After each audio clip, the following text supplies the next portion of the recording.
heal with a sector of the MAGA base. But at this point, what a headache. What you keep hearing from folks is that he wasn't the biggest headache for Donald Trump, right? You had Pam Bondi, who was much more frustrating. You had Kristi Noem causing him more problems, especially with the base. They raised red flags about his leadership, according to 3 people familiar with his recent actions. 2 of the people told MS Now that the director ordered the polygraphing this week of the former and current security detail members, as well as several information technology staff. I'm going to read something else. Sorry, producer. Folks. I need you to stop whatever you're doing right now. Put down your phone. Sit down. Because what happened in Washington on Monday, May 11th, 2026, needs to be talked about clearly, honestly, and without the kind of corporate media spin that pretends everything is business as usual. In the span of just a few hours in a single Monday, the President of the United States fell asleep on camera during an Oval Office event. He then went outside to host a law enforcement dinner in what he now calls his Rose Garden Club, where the actual Rose Garden used to be before he tore it up. And then he proceeded to deliver one of the most rambling, disjointed, bizarre speeches any sitting president has given in modern American history. He told a crowd of law enforcement officers that the White House was a house before he moved in. He couldn't explain the difference between the ocean and human vision. He ran a live applause competition between J.D. Vance and Marco Rubio to figure out who should run for president. He said the Secret Service picked up J.D. Vance like a little boy. He announced that he came up with a new word for Democrats yesterday. He told America he put aside the Iranians for the evening to have dinner. And he bragged in front of hundreds of law enforcement officers that his acting attorney general earned his job by keeping Donald Trump out of jail for years. I'm not editorializing. I'm not paraphrasing to make it worse. Every single one of those things happened. There is video. There are transcripts. There are photos from the Associated Press. Over the next 25 minutes, we are going to walk through every piece of Monday's extraordinary collapse, what happened in the morning, what happened at the dinner, what it tells us about where we are as a country, and why the fact that this ISNT leading every major news broadcast tonight is itself a story. Let's go. Before we even get to the Rose Garden circus, we have to start with the morning, because what happened in the Oval Office at 11 a.m. set the tone for the entire day. The White House had scheduled a maternal health event. The goal was to promote a new HHS website called Moms. Gov, part of the Trump administration's campaign to encourage American women to have more children.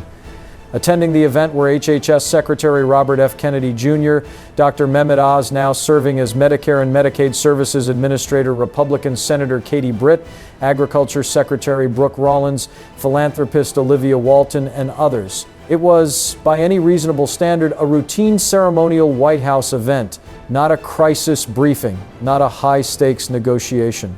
A mid-morning announcement about a government website. And Donald Trump, the 79-year-old President of the United States, fell asleep, not figuratively, not momentarily, multiple times, au camera, with the full White House press pool present and rolling.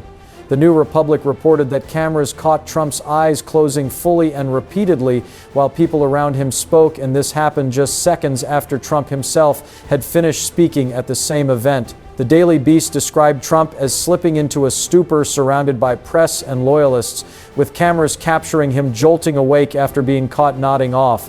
The White House's response?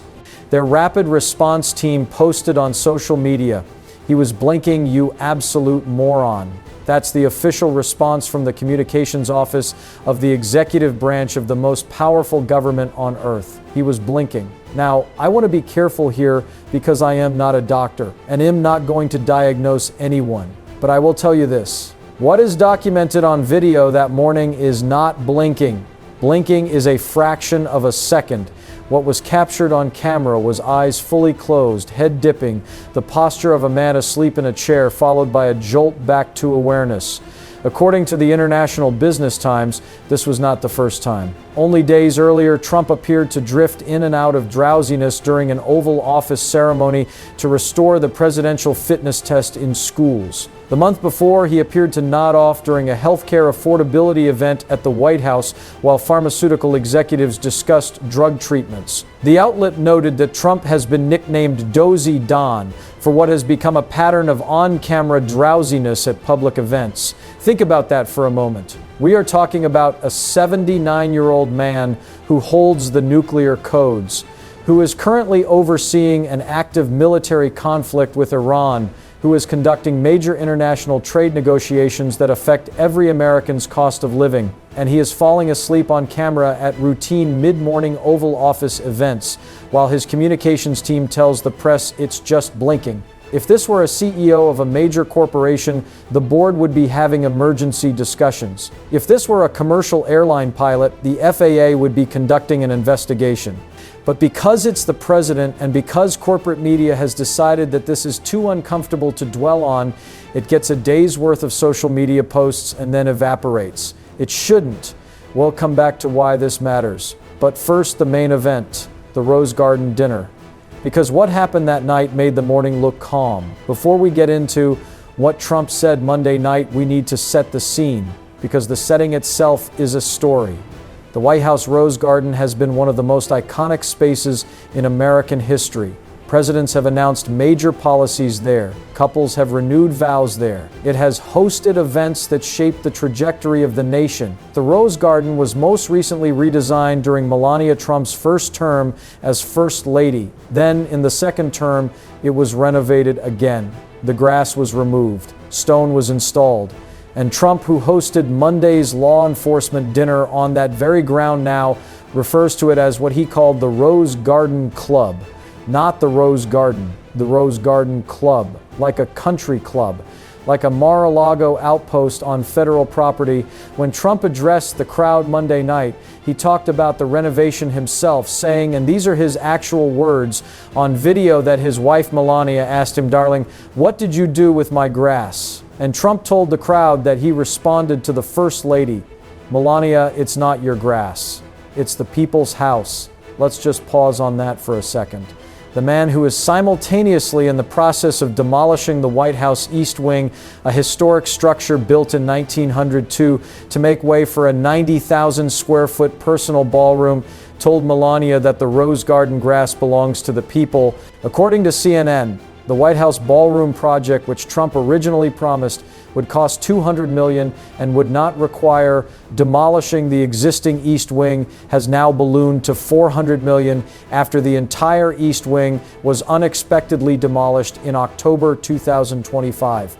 The East Wing, originally constructed in 1902 and expanded in 1942, was demolished starting October 20, 2025 to make way for a structure designed to seat up to 999 guests. So the People's House now has its historic East Wing rubble and a Rose Garden patio that the president calls a club. But don't worry, he reassured the crowd Monday night as he pointed to the stone beneath their feet. "I paid for it myself. The People's House paid for himself that he calls a club." And the crowd of law enforcement officials stood there and clapped, because what else do you do? Now let's get into the actual substance, and I use the word substance very loosely, of what Donald Trump said to hundreds of law enforcement leaders at Monday's Police Week dinner. Because I want you to understand, this was not a campaign rally. This was not a partisan political event. This was the President of the United States hosting the nation's top law enforcement organizations, the National Fraternal Order of Police, the National Sheriff's Association, the National Border Patrol Council, the National Association of Police Organizations, to honor fallen officers during Police Week. The attendees included Vice President J.D. Vance, Border Czar Tom Homan, Defense Secretary Pete Hegseth, Homeland Security Secretary Markane Mullen, FBI Director Kash Patel, Acting Attorney General Todd Blanche, Secret Service Director Sean Curran, DEA Administrator Terry Cole, U.S. Marshals Director Gady Seralta, and D.C. U.S. Attorney Janine Pirro. This was a serious event with serious people for a serious purpose. What they got instead was this: on the ocean via human vision. Early in the remarks, Trump began talking about drug trafficking by sea, by ocean, by water. A perfectly normal law enforcement topic, except he felt the need to clarify. in detail, at length. He said, and I'm going to read this carefully because I want you to really hear it. With respect to drugs coming in by sea, meaning drugs coming in by water, by the ocean, by the sea. A lot of people don't know what I mean by sea. They think I'm talking about vision. I'm not. I'm talking about sea, like the sea. Say the sea, like the ocean. He needed to explain that he was not using the word sea as in human vision. He was saying sea as in the large body of salt water. And he said this multiple times as if this were a concept that required extended clarification for the assembled FBI directors, DEA administrators, and Secret Service agents in the room. This is the President of the United States at a formal state dinner, explaining the difference between bodies of water and eyesight, on the White House being a house. Trump then pivoted to the condition of the White House before his arrival. Again, this is a theme he returns to repeatedly, like a homeowner who can't stop telling guests about the state of the previous occupants. He said on camera, with the press pool present, that before he moved in, the White House was essentially a wreck. The columns were falling, plaster was dropping. And then he said this, I was told by my wife you have to act presidential, so don't use foul language. Therefore, normally I would have said it was a house, but I don't want to say that. Trump was widely condemned on social media after branding the White House a house, stopping himself before completing the expletive while boasting about his planned $400 million ballroom. The President of the United States, at a formal law enforcement dinner, stopping himself from saying the White House is a blank hole. And the law enforcement officials sitting at those dinner tables applauded. Trump then announced, apparently with some pride, that he had invented a new name for Democrats. He said, I came up with a new name I came up with yesterday was a Democrat because I was talking about this guy. I think that could be a good one. He then clarified he was referring to Representative Hakeem Jeffries, whom he described as a low IQ person and a dumb guy. He said Jeffries had called the Supreme Court illegitimate, then added, I don't agree with our Supreme Court all the time, I can tell you that. Let's be clear about what just happened. The president invented a new pejorative for the opposition party. The new word is Democrat. That's it. That's the new word. The word that already exists, has existed for over 100 years. He announced this as a potential new branding innovation. And then he said, perhaps somewhat self-awarely, I don't know if people are going to like that term or not. It maybe catches on and maybe it doesn't. Here is where it started getting genuinely surreal, even by the extraordinary standards of everything we've already covered. In front of a room full of law enforcement leaders, FBI directors, DEA administrators, and cabinet officials, including the very man being discussed, Trump decided it was appropriate to run a live audience poll on who would make a better president. He said, who likes J.D. Vance? Oh. Who likes Marco Rubio? Then he listened to the applause levels for each. Then he declared, all right, sounds like a good ticket. J.D. Vance was in the room. The sitting Vice President of the United States was seated at this dinner, and Donald Trump made the room applaud for him and for Secretary of State Marco Rubio to determine apparently a 2028 presidential preference, and then announced that their combined applause constituted a perfect ticket. Vice President Vance's reaction was not recorded. This is the sitting president running a real-time focus group on his successor, using an audience of federal law enforcement officers as the sample group during Police Week, at a dinner honoring fallen officers. Then, and this is where you have to make sure you haven't somehow wandered into a very elaborate piece of political satire, Trump explained that he had observed J.D. Vance being evacuated at the White House Correspondents' Dinner a short time earlier during a security incident. And he said these are the actual words that the Secret Service picked up Vance like a little boy. He said it twice, like a little boy. The Vice President of the United States picked up like a little boy. And Trump seemed almost competitive about it, adding that he wanted to know why they hadn't gotten to him first. I saw them take JD by the shoulders and lift him up like he was a little boy. I said, how come they didn't lift me up so fast? They lifted JD, got ripped out of the chair. The Vice President of the United States, described by the President as a little boy being lifted at a dinner honoring fallen law enforcement officers in front of the Secret Service director. I've saved one moment for its own section because it deserves to stand alone. Because of everything that was said Monday night, the C/Vision confusion, the House comment, the Vance poll, this is the one that should have ended the evening, that should have dominated every headline the next morning. Acting Attorney General Todd Blanche was in attendance. Blanche, as most people following this saga know, served as Donald Trump's personal criminal defense attorney during the New York hush money case, the case that resulted in Donald Trump becoming the first former president in American history to be convicted of felony crimes. He was found guilty on 34 counts. Blanche, who defended Trump in that case, was subsequently appointed to serve as Deputy Attorney General and is currently the Acting Attorney General of the United States. And Donald Trump introduced him to the room of law enforcement officers as follows. These are the actual words on video. "We have a man who's doing a great job. He'll tell you.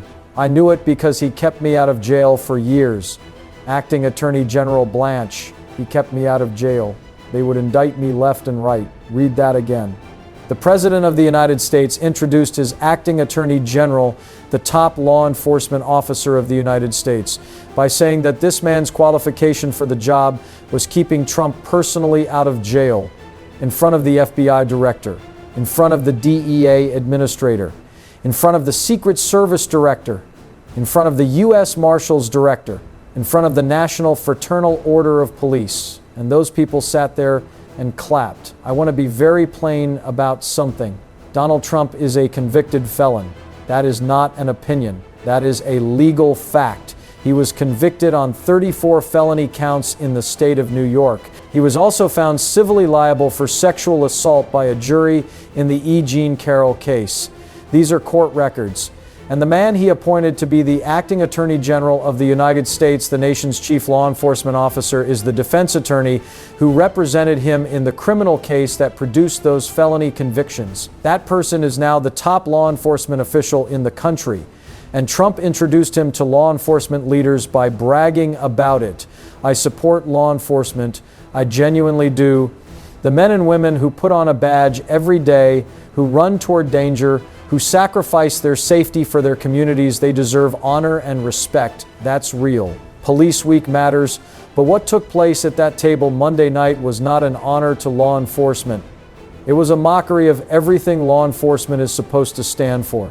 You cannot simultaneously say you are the party of law and order and then applaud a convicted felon who is bragging about the defense attorney who kept him from prison in front of the people whose job is to enforce the law. These things cannot both be true. Pick one. Now let's talk about what Trump was most excited to discuss Monday night.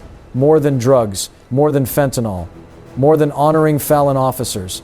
He kept coming back repeatedly to the Lincoln Memorial reflecting pool, because Trump has decided that one of the great national priorities of his presidency is painting the Lincoln Memorial reflecting pool blue, not its natural historic color, American flag blue, like a swimming pool.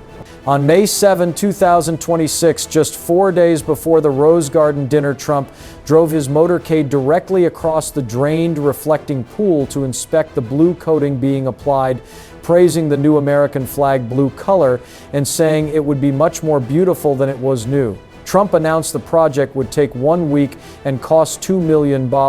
Federal records, however, show a very different number, a no-bid contract totaling 13. $1 million was awarded to a Virginia company called Atlantic Industrial Coatings, a firm that had never previously held any federal contracts. The New York Times reported the final cost could exceed $13 million. A nonprofit organization, the Cultural Landscape Foundation, filed a lawsuit in federal court on May 11, the same day as Trump's Rose Garden speech, asking a judge to halt the project, arguing the Trump administration violated the National Historic Preservation Act by failing to complete a required public review process before beginning the work. Trump addressed this at the dinner. He was very emphatic on one point. He did not want you to think this was a paint job. He really needed you to know. It's not a paint job. It's a pool coating, he said. They said we did a paint job. We didn't do a paint job.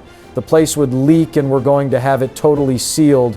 It's basically, if you think of a swimming pool, a heavy swimming pool coating, and the pool person said, sure, we're going to go industrial.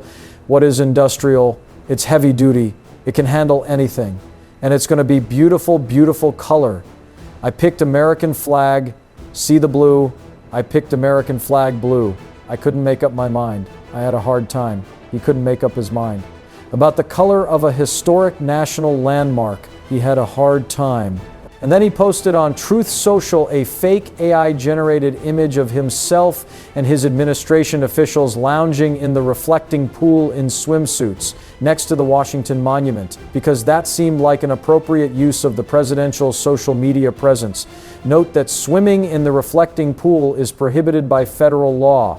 The president posted a fake image of himself violating that law at a monument he was simultaneously spending $13 million of taxpayer money to renovate without proper legal approval. We cannot leave Monday without addressing the Indiana football team visit that happened earlier in the day. Indiana University won the National College Football Championship, a historic achievement. The team came to the White House as championship teams traditionally do, to be honored by the president. The coach of that team is Kirk Ferentz, one of the most respected and longest tenured coaches in college football, a man known for his iron discipline and demanding standards. Actually, I need to correct that. The coach of the Indiana Hoosiers is Curt Cignetti. Trump, when meeting him, called him Curt Cignetti.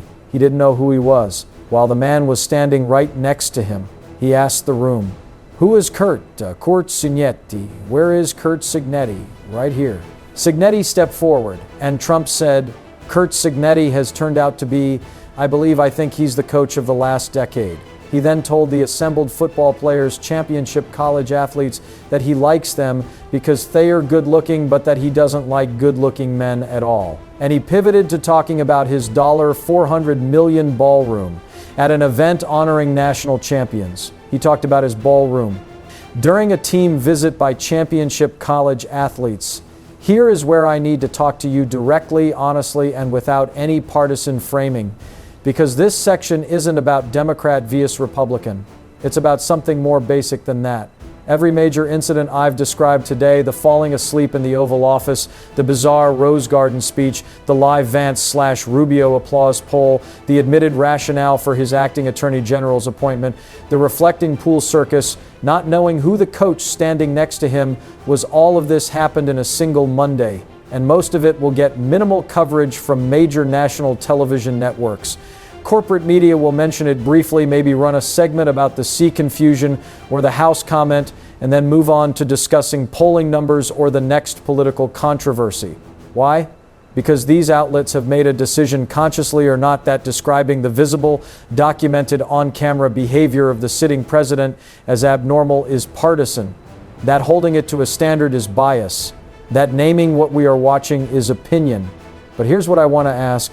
At what point does describing what is plainly visible on video become partisan? At what point does saying the president fell asleep at a public event multiple times in a single day become political spin rather than factual reporting? If the answer is never, if there is no observable behavior that qualifies as newsworthy on its own merits, absent a party line debate about its significance, then the press has fundamentally abdicated its responsibility to the public. The 25th Amendment exists precisely for moments like this.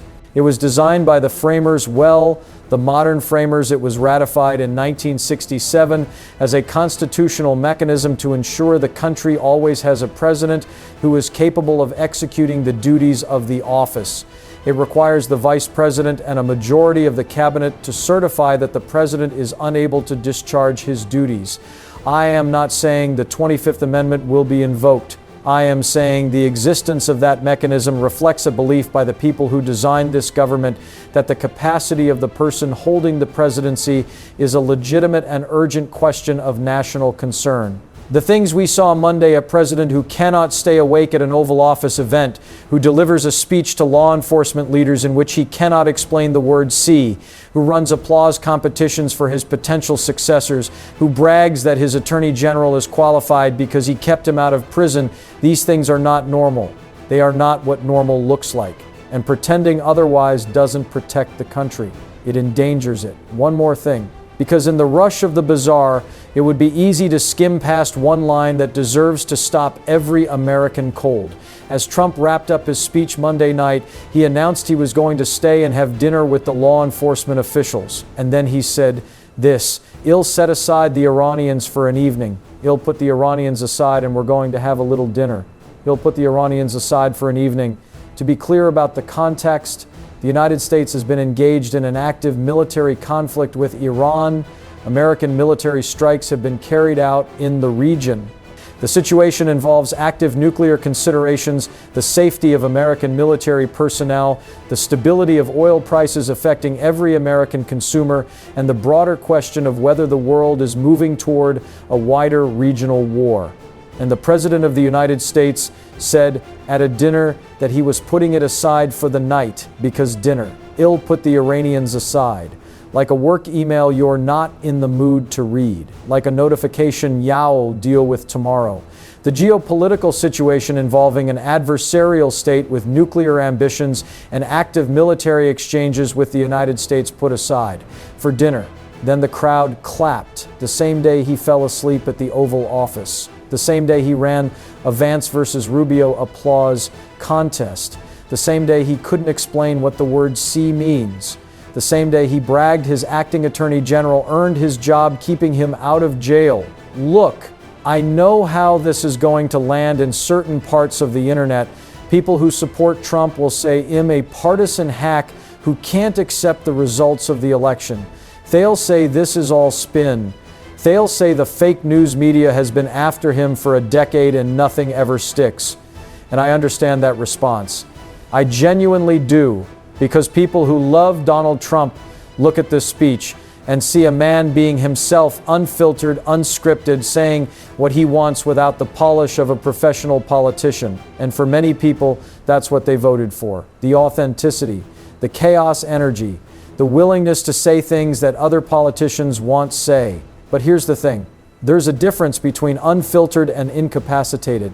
There's a difference between unscripted and incoherent. There's a difference between speaking frankly and being unable to explain what the word "C" means to a room full of FBI agents. The question before us as a country is not whether you prefer Trump's politics to the alternative.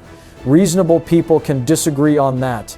The question is whether the person holding the most powerful office in the world, the person with their finger on the nuclear button, the person managing active military conflicts, the person conducting trillion-dollar economic negotiations, is capable of executing those responsibilities in a way that keeps 330 million Americans safe.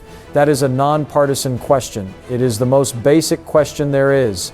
And when the answer to that question has to be deflected with "he was blinking," you absolute moron, when that is the official response of the White House communications team to video of the sitting president falling asleep during a mid-morning event, we have an obligation to pay attention. Monday, May 11th, 2026 was a day when the wheels came off in full public view.